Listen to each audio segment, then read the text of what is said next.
নবী এটা ইসলামের একটা বড় বিদআত। ইসলামের প্রথম 600 বছরে এই শব্দটা আপনারা পাবেন না। আজকে আমি জামে মসজিদে যেহেতু আলোচনা করেছি, এখানে বিস্তারিত বলবো না।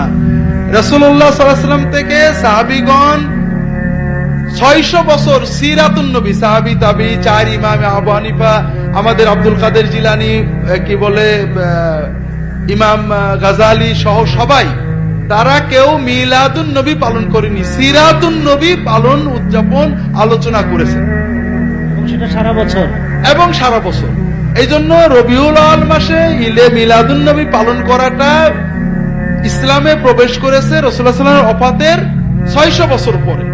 তবে রাসূলুল্লাহ সাল্লাল্লাহু আলাইহি ওয়াসাল্লামের মিলাদ পালনের সুন্নত পদ্ধতি হলো মিলাদ দিন না বার, সোমবার প্রতি সপ্তাহে।